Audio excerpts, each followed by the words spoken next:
Ara mengangsurkan kompres handuk dingin pada Rendra. Mereka berdua berada di dapur. "Sebaiknya Pak Rendra ke dokter. Saya khawatir ada cedera," kata Ara, memperhatikan Rendra yang duduk tegak sembari mengompres hidung. Wanita itu terbangun karena suara percikan air. Mula-mula Ara mengira ada hantu. Dia memberanikan diri menuju kamar yang tidak berpenghuni. Sempat berhenti di depan kamar karena melihat sinar lampu yang menyusup di bawah celah pintu. Ara menguak pintu perlahan. Suara gemit ricik air tidak ada. Hidungnya mencium wangi sabun. Pikiran buruk mulai melintas. Ada orang asing di dalam rumah. "Pak Rendra?" Ara serba salah karena Rendra hanya diam. "Anda tidak apa-apa kan?" "Jangan khawatir, darahnya sudah berhenti," sahut Rendra. Dia bisa melihat ekspresi wajah Ara yang khawatir. Entah karena rasa bersalah atau rasa yang lain, atau dua-duanya. "Syukurlah." Ara menghela nafas. "Pak Rendra nginep?" "Iya, kamu keberatan?" "Oh, tentu saja tidak." Buru-buru Ara menyahut. Rendra, saudaranya Janendra, berhak menginap. Ara menggaruk pelipisnya yang gatal. Karena agak janggal lelaki itu menginap. Karena selama tinggal di rumah Janendra, Ara hanya melihat Rendra datang satu kali. Lalu sekarang, apa tujuan Rendra? "Tidak baik berprasangka buruk," geletuk Rendra. "Apa kamu berpikir aku akan melakukan sesuatu?" Ara tidak tahu harus menjawab apa. Dengan Rendra, dia merasakan nyaman dan aman. Bersama Rendra, Ara merasa gelisah. "Aku lapar." "Iya? Apa kamu punya makanan?" "Kalau mau saya buatkan mie?" "Mie instan." Rendra menaruh kompres di meja.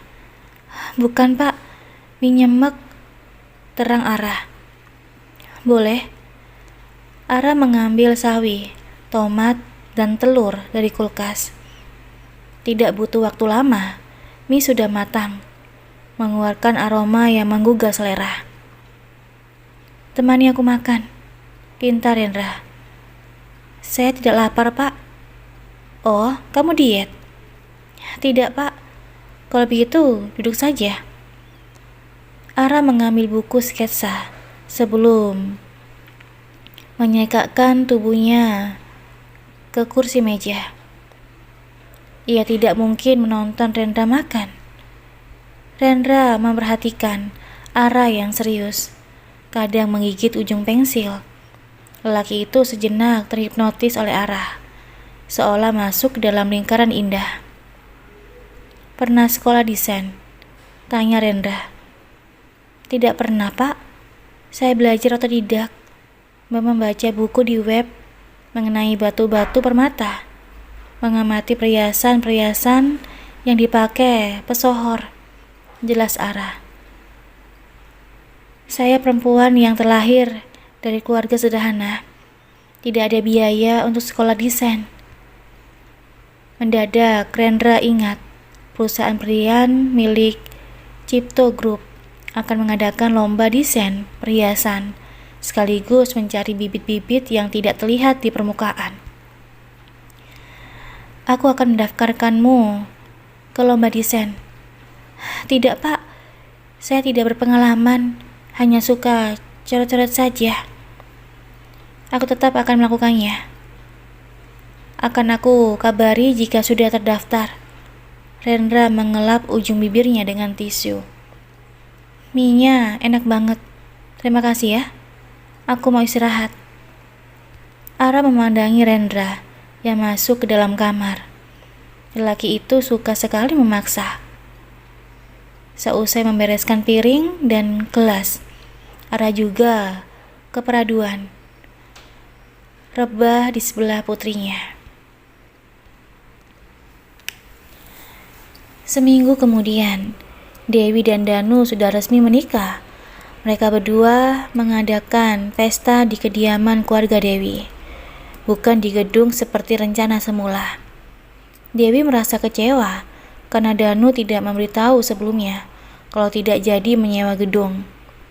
Ada kejanggalan, tetapi Dewi mengabaikan hal tersebut.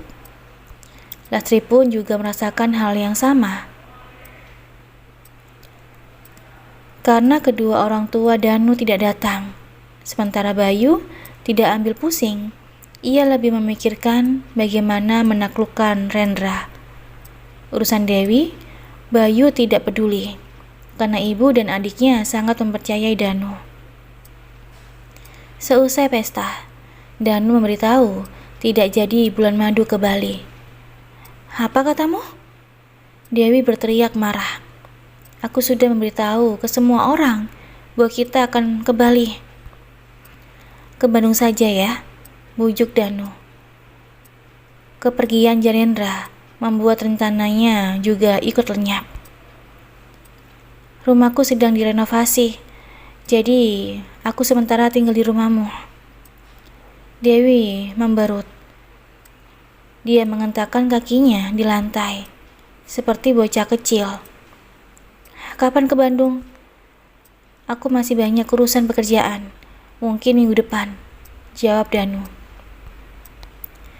Dewi mempercayai perkataan Danu. Dia tidak pernah mencari tahu siapa sebenarnya lelaki yang sudah menjadi suaminya.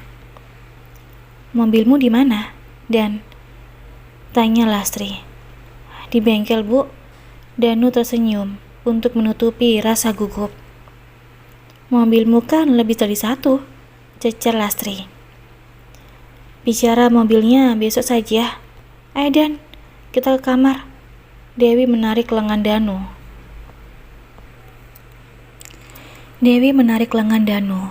Perempuan itu sudah tidak tahan, ingin segera bermalam pengantin. Rumah direnovasi, mobil di bengkel. Lastri mencurigai Danu. Perempuan tua itu berencana besok pagi ke rumah Danu di Jayakarsa. Lastri mulai cenat-cenut, berharap dugaannya salah. Aku pulang dulu, Bu.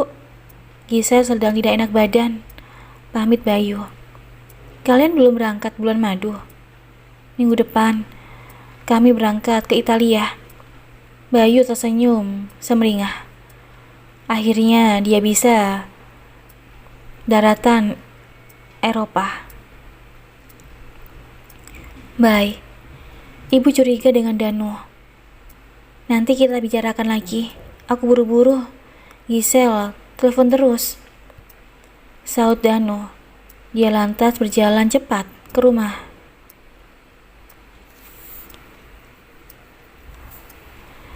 Sudah 8 hari, Rendra tidak menampakkan batang hidungnya. Ara bisa tenang menjalani hari-hari tanpa gangguan lelaki itu. Ara memandang keluar jendela. Apa mungkin terjadi sesuatu pada Rendra? Mungkinkah hidungnya cedera parah? Sehingga Rendra harus menjalani perawatan. Ara ingin bertanya, namun dia tidak punya nomor ponsel Rendra. Perempuan itu mendesah lirih, kemudian meneruskan pekerjaannya, mengemasi salad sayur dan buah ke dalam kotak-kotak yang sudah disiapkan. Ara sangat bersyukur, walaupun tidak setiap hari menerima pesanan, dia bisa menghasilkan uang, cukup untuk makan sehari-hari. Ponsel di meja bergetar. Ara melepas sarung tangan plastik. Nomor tidak dikenal menelepon. Mungkin ada yang ingin memesan. Halo, selamat siang. Sapa Ara. Berjalan ke arah Zora yang duduk bermain. Hei Ara, ini Rendra. Aku ingin minta tolong. Apa di kamarku ada pulpen warna hitam dan emas? Sebentar, Pak. Ara berderap cepat ke kamar. Perempuan itu mencari di setiap sudut. Tidak ada, Pak. Baiklah. Terdengar hela nafas berat. Tanpa mengatakan apapun, Rendra menutup panggilan telepon. Ara ingin menanyakan kabar Rendra. Sayang sekali, tidak ada keberanian. Ketika Ara keluar rumah, Danu sudah berada di dapur. Padahal semua pintu terkunci. Apa hari ini aku dibutuhkan? Tanya Danu. Bukannya kemarin kamu menikah? Harusnya di rumah bersama istri tercinta. Oh ya, aku membutuhkanmu.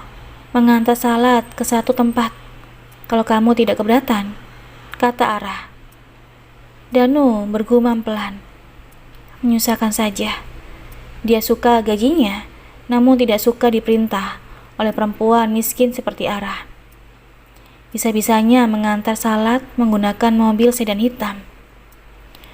Kalau kamu keberatan, tidak apa-apa.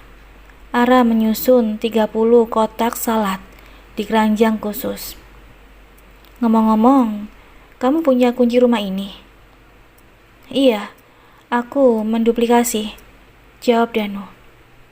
Danu, kembalikan kuncinya, pinta Ara. Jangan datang jika aku tidak menelponmu. Ya ampun, Mbak Ara, berlakas sekali kamu. Aku bukan pegawaimu. Aku tahu, aku hanya tidak nyaman. Kamu keluar masuk seenaknya.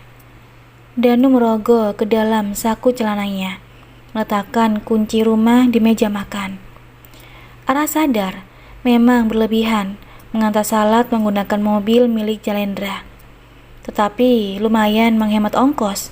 Lagi pula, Rendra mengatakan, Ara bisa memerintah Danu. Pada sore hari, Ara mencari kembali pulpen milik Rendra. Dia menyisir setiap sudut kamar. Zora mengikuti gerakan Ara yang berjongkok di depan lemari. Tangan kecilnya menggapai sesuatu di dekat kaki lemari. Zora, kamu menemukannya?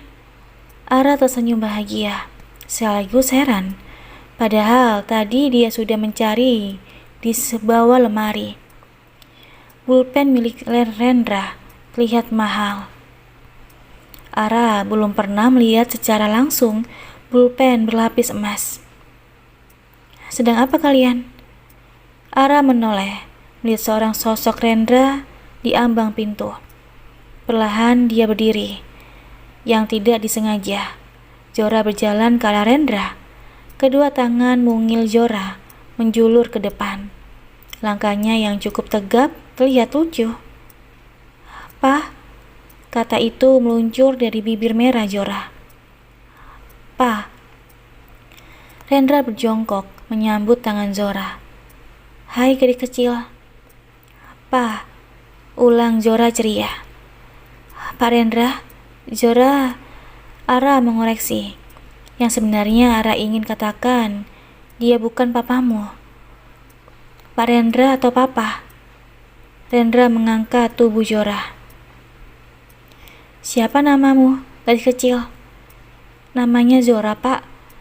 Tadi dia memanggil Pak Rendra, bukan papa. Karena belum lancar bicara, Zora. Papa. Pa. Zora tertawa ceria, menyandarkan kepalanya di bahu besar Rendra. Ara mengangguk tengkuknya. Rasa riuk mendera. Bagaimana bisa Zora memanggil papa? Apa karena menonton video kartun lucu? Harusnya kata mama yang pertama kali diucapkan. Rendra mengelus punggung Zora. Bagaimana kalau panggil Daddy? Sepertinya lebih lucu.